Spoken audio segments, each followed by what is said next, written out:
Thank you for joining me on the Mighty Dragon today, and I'm joined by Avi Turner for one of our TV catch-ups or movie catch-ups. We decide whenever we want what it's going to be on that week.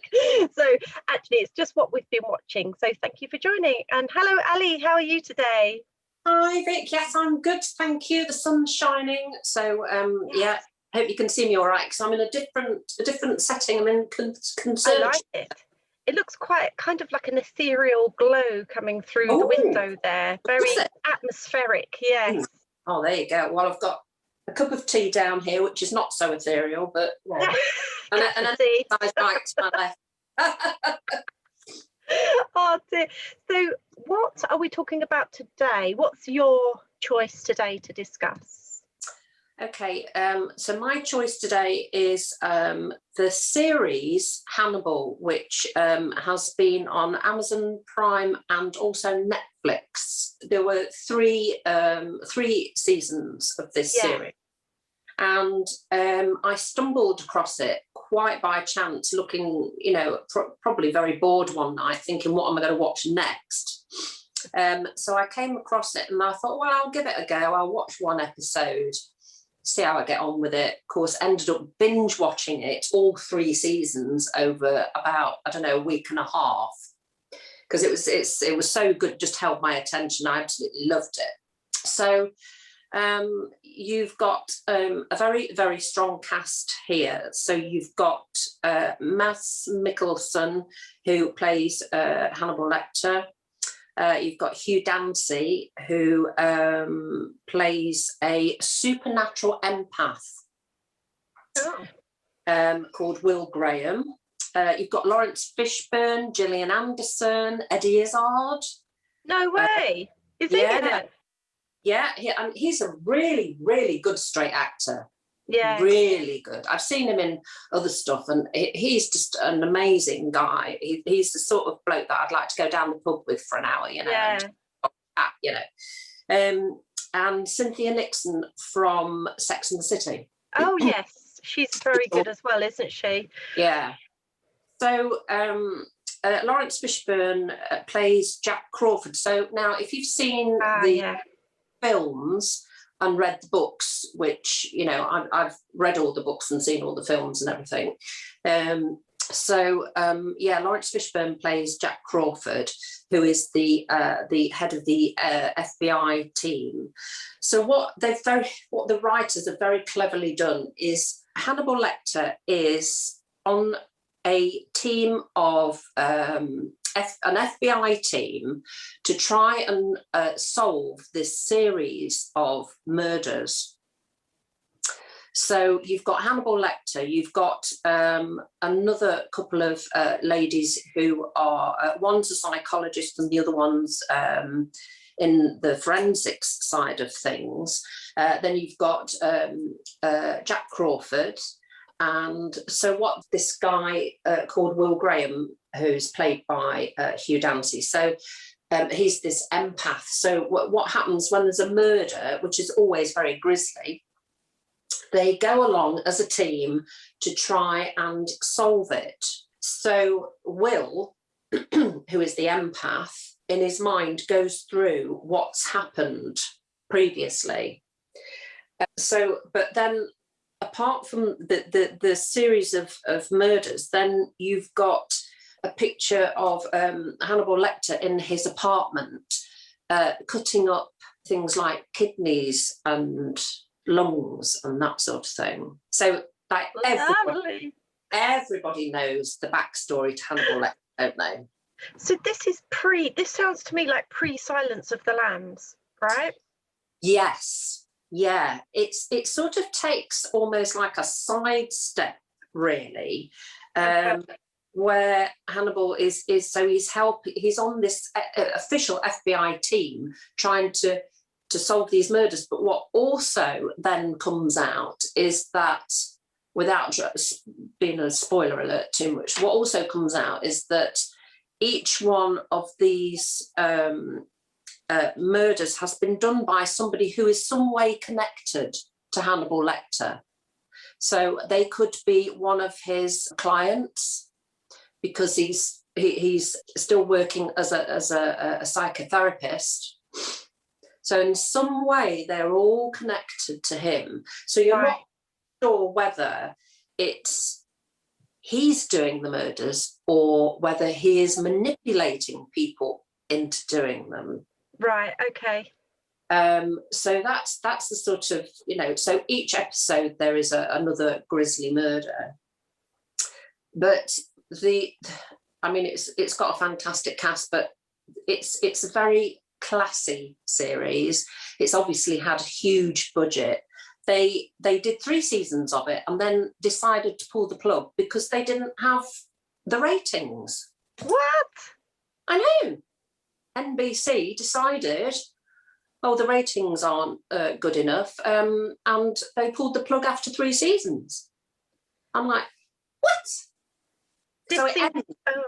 Sorry to butt in. The 3 season thing seems to be, they seem to run some shows for 3 seasons. As I go into what I'm going to be talking for, same thing happened. 3 seasons and then it's just, and it's so good that you think, no, you can't pull the plug after 3 seasons.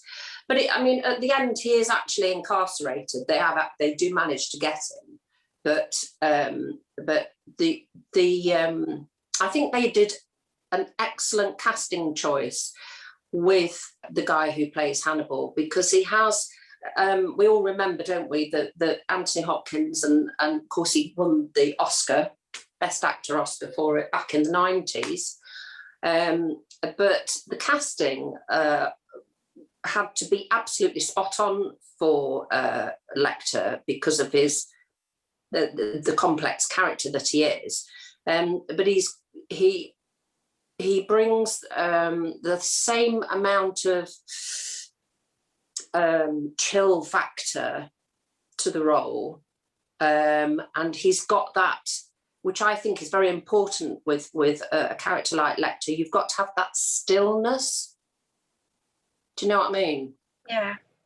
That, because if you act like a sort of manic, if he acted like a manic sort of nutter, cannibal, whatever, it wouldn't be as scary or as suspenseful as if somebody's just sitting there very quietly and very still, because you don't know whether they're going to pounce or not. Yeah. You know what I mean? So Mads Mikkelsen brings an extra element, I think, to the character. Would you say that sorry, Ali, would you say that his version is more closer to the books, or? Yeah, I think so. I love Anthony Hopkins. I'm a huge fan of his, and he what an amazing actor. And I think he played Lecter fantastically well. But I think this guy is possibly closer to the book, because what people just can't, and as a viewer, you can't quite believe that it's him doing these things, because he is so charming. And it's that charm, I think, that, you think, nah, it's not him. Even when you see him, obviously doing things, you think, no, he's too nice. So he brings lovely charm to the role, which, he would just, he'd just charm the knickers off a nun, this guy, So I'm allowed to say that on the podcast. Yes, yeah. Always. Yeah. You really, really would. Want to get the podcast ratings up. Yeah, podcast ratings are right up there. But yeah, he's got that incredible charm, where you just think, oh gosh, it's a bit warm in here, I've got the heating on it. But yeah, it's fantastic casting. Gillian Anderson plays she actually plays his psychotherapist. Now there's an interesting twist. Yes, that's interesting. Oh my gosh, I need to see this. I love Lawrence Fishburne too. I've always loved him. I think he's got such a great screen presence. Yeah, he's fantastic in this, and he plays Jack Crawford, who obviously was in the films and the books. You know, so he's the head of the FBI investigation into the whole Hannibal Lecter thing, isn't he? But yeah, he's amazing. Yeah, really, really good as Jack Crawford. And how did they kind of conclude season 3? Was this leading up to Silence of the Lambs, or is it still way away from that? Or it's sort of Clarice Starling doesn't come into it at all. So I suppose it's pre Silence of the Lambs, I think. Yeah. So there's no tie-ins. You can't really. I guess where we were just talking about Cobra Kai last time, where there's so many tie-ins to the films of the past, the Karate Kids and stuff. And I think when you're looking at a series like Hannibal, you're kind of looking out for things from Silence of the Lambs. Yeah. I wonder, I wonder if that's where Clarice could possibly make Jodie Foster comes in, or that would be pretty cool, wouldn't it? Clarice doesn't come into it, so I'm sort of thinking it was way before Silence of the Lambs, but I think it includes in a few of the episodes, it includes some of the Red Dragon. Yes, right. I was trying to think then, the other one, Red Dragon, isn't it? Yeah, which was the first book in the series. Yeah. Okay. Yeah. Oh my gosh. So this is a definite one for me to watch. Yeah, I love those actors. It's a bit gruesome, but yeah, I'm down with the gruesome. I've been writing exorcism scenes, so this would probably be some light watching for me then, won't it? Walk in the park, love. It'd be like Teletubbies for you.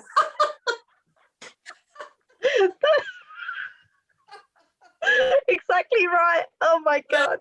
Mine for you is, and I don't know if you like gangster things. Oh yeah, you do. Lilyhammer. Lilyhammer. It was on Netflix from 2012 to 2014. It was their first exclusive content that Netflix offered, and you could download the lots. So it was the first time you could do that. And it stars Steven Van Zandt, who was Silvio in The Sopranos. And he was my favourite character in The Sopranos by a mile. He was just so good. He was such a great character. And we'd finished The Sopranos. We'd watched the entire lot over lockdown. And I had post-Sopranos depression. I missed it so much.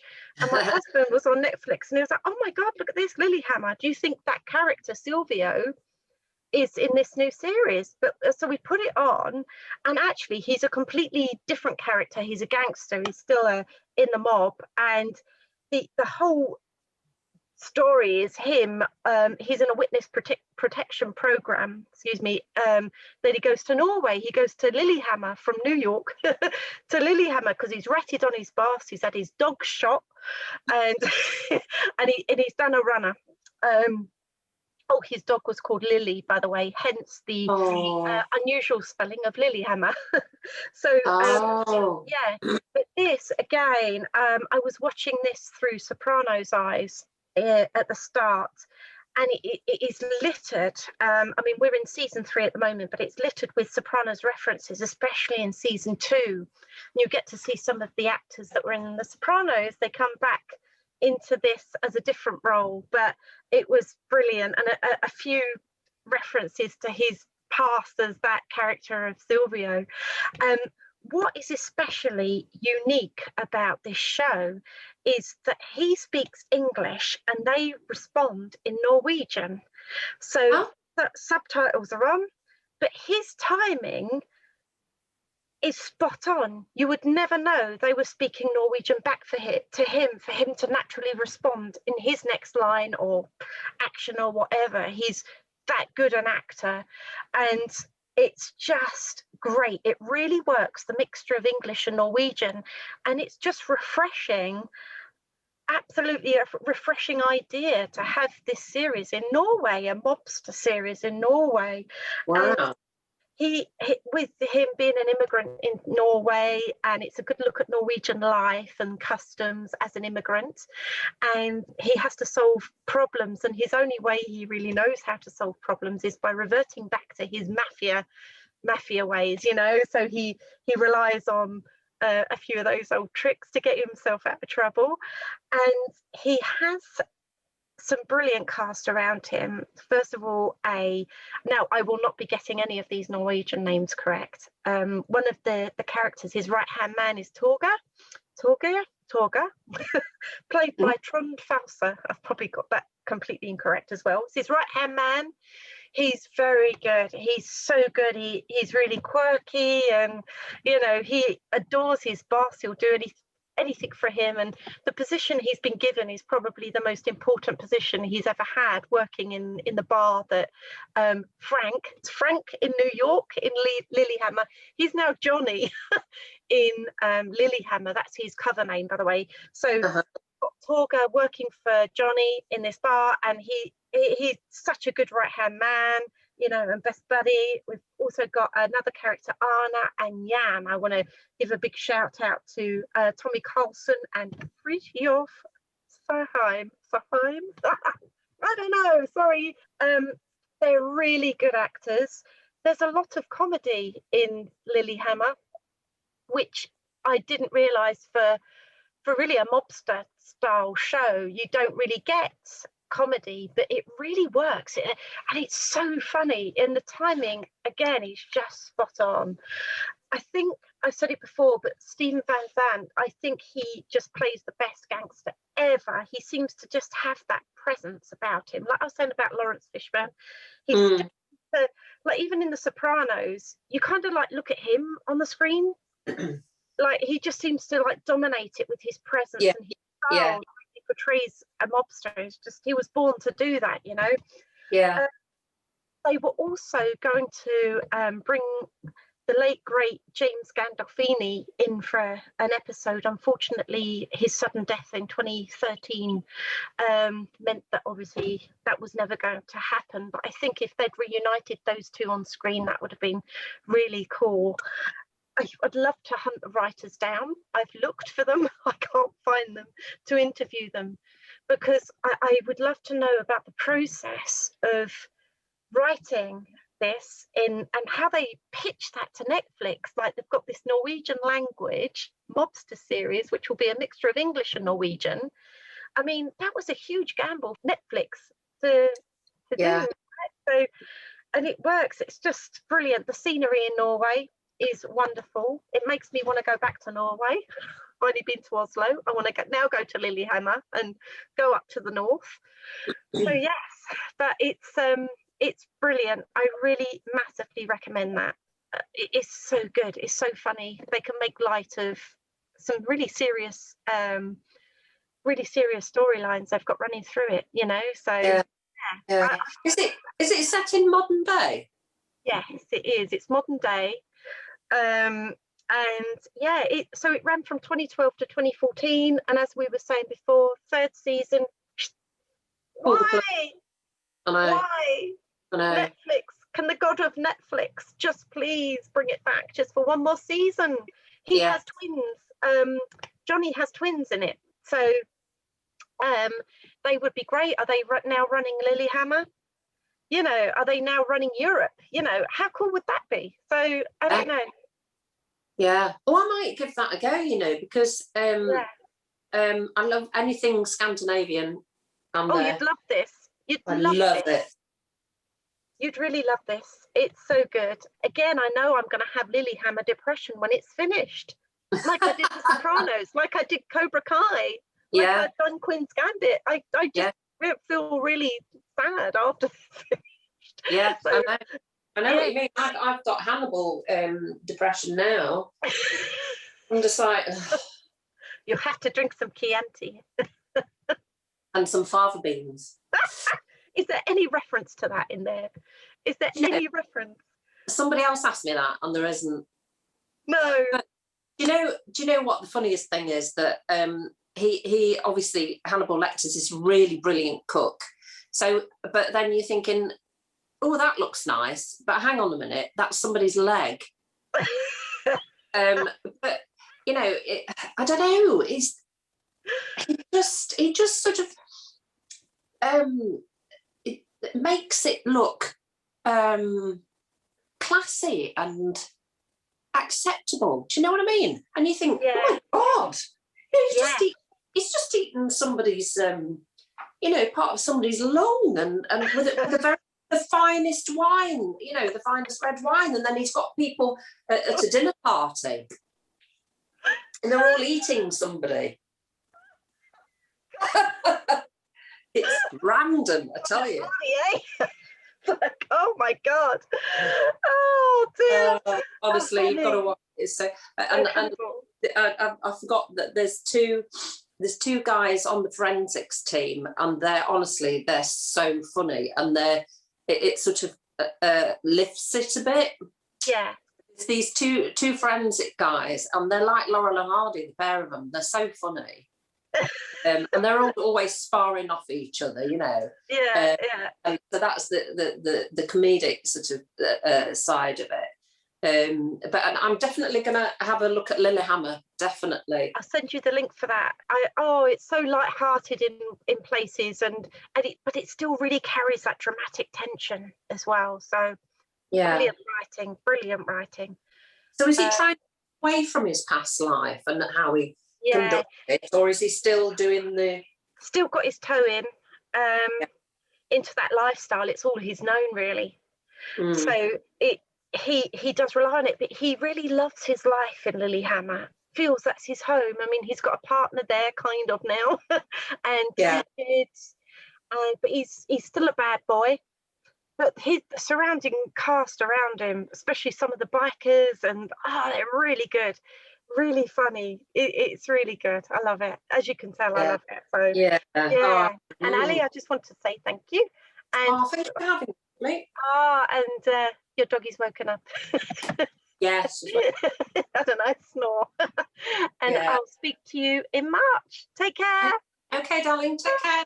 Bye. See you next time on The Mighty Dragon.